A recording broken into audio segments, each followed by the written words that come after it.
En su reciente informe a la Nación, el gobierno optó por presentar datos cuestionables sobre sus promesas incumplidas. En un intento desesperado por ganar el favor del pueblo, la asambleísta Viviana Veloz ha señalado que este informe no fue una rendición de cuentas, sino el claro inicio de la campaña hacia la reelección del presidente Noboa. Esta estrategia no solo socava la confianza en nuestras instituciones democráticas, sino que también devalúa el valor de la palabra presidencial. En lugar de ofrecer una evaluación transparente y honesta de su gestión, el presidente optó por maquillar la realidad con cifras dudosas y promesas vacías. Vamos a ver.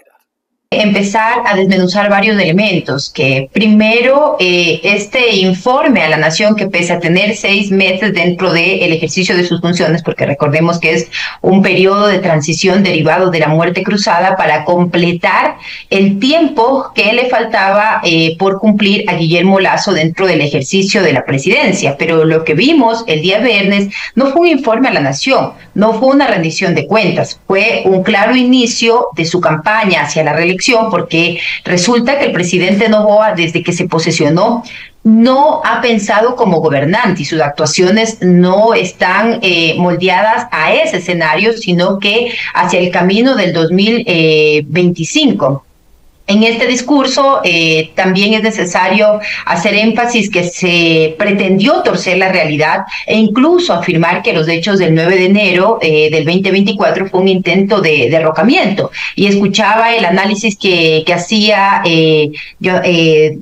antes de el inicio de esta entrevista, y es verdad, nada más alejado de la realidad, y tanto es así que ni el mismo gobierno ha presentado una denuncia en este sentido ante la Fiscalía General del Estado para que este intento de derrocamiento, como él tantas veces lo ha dicho, pueda ser investigado. Y lamentablemente lo que queda cierto es que el gobierno pretende sacar ventaja de este trágico día con el país para victimizarse, y que lo que ocurrió ese 9 de enero deja en evidencia primero la falta de preparación del gobierno y el pobre papel de la inteligencia en el Ecuador, que no fue capaz incluso de prevenir estos atentados.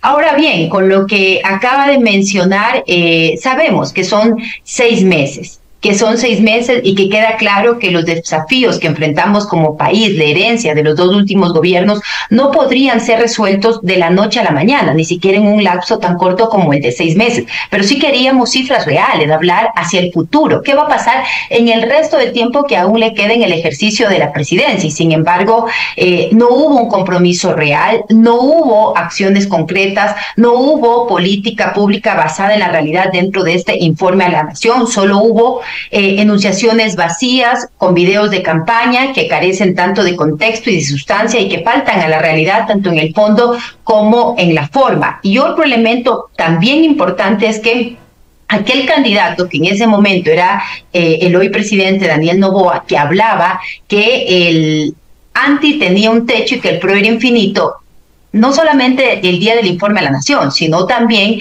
dentro de todos los espacios con los medios de comunicación, hemos sido testigos de que hay un resurgimiento del discurso de odio y crear esa división entre los ecuatorianos, con un enfoque polarizador que solo sirve para debilitar la cohesión como sociedad y desviar la atención de los problemas reales que enfrentamos. Y que ahí hago un llamado claro a todos los ecuatorianos, que no podemos dejar que por estos intereses mezquinos, por estas agendas divisivas, nos aparten de ese camino que queremos todos, un camino con un futuro mejor, un camino más justo para todos, un camino en el que podamos tener ya por fin seguridad y que se puedan resolver estos problemas que tiene la sociedad ecuatoriana, y de esa forma poder tener un mínimo pacto social con todas y todos. Asambleísta, en estos apenas 6 meses, ¿podemos hablar ya de promesas incumplidas?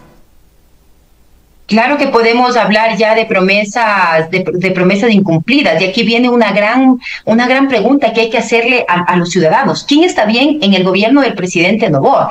Y hay que empezar ya a evaluar el desempeño del gobierno del presidente, porque no ha cumplido con ninguna de estas promesas, porque él sabía que el tiempo era corto. pero él ofreció algo dentro de sus debates presidenciales y dentro de su propuesta de campaña. Y sabemos que hay problemas, pero si queremos gobernar debemos saber cómo se van a resolver estos.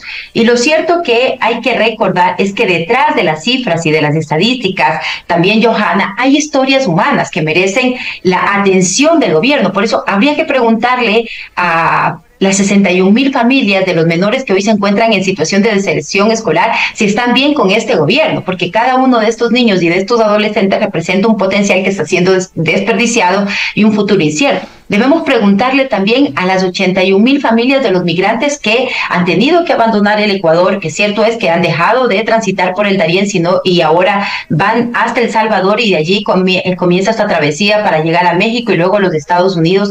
Hay que preguntarle si estas familias están bien, porque se han quedado fragmentadas, se han quedado separadas por la dura realidad de la migración forzada, porque no hay empleo en este país. Hay que preguntarle también si están bien a las 2,841 familias que han perdido un ser querido como consecuencia del sicariato, y que cada pérdida de una vida resulta también un vacío indiscutible en las familias. Lo mismo, habría que preguntarle, leía las cifras que salía en un canal nacional, que el 62.8%, si no estoy equivocada, de quienes prestan sus servicios como empleadas domésticas en este momento en la ciudad de Quito están en informalidad y que no tienen acceso al seguro social. Habría que preguntarle a ellos.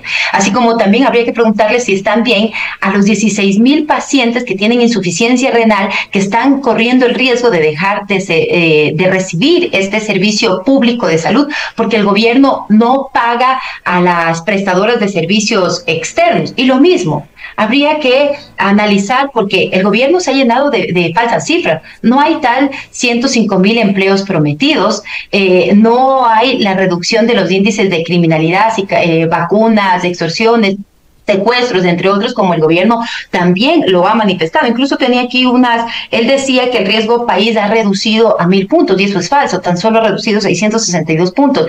Y ahora hay un portal como Lupa Media, que apenas el gobierno anuncia unas cifras, seguidos salen a desmentir. Entonces decía también que se empieza como a regularizar que el presidente diga estas mentiras y no haya acciones concretas, como también no se ha invertido en el sector energético, no se ha invertido en educación, y en el tema de la seguridad el presidente nos sigue debiendo, porque recuerden que hasta ahora el Plan Fénix termina siendo una ilusión, y que esas cárceles, barcazas, entre otros, que también dijo que iba a construir y otras tantas ofertas de campaña, hasta el momento no se empiezan a realizar. Ni siquiera hay estudios, ni una planificación, ni un presupuesto de en qué lugar se realizarán estas cárceles, cuánto se va a necesitar, porque incluso la ejecución presupuestaria de la SNAI también está muy por debajo del 15%. Entonces son datos irreales, no son datos concisos, que empieza a devaluar el valor de la palabra presidencial.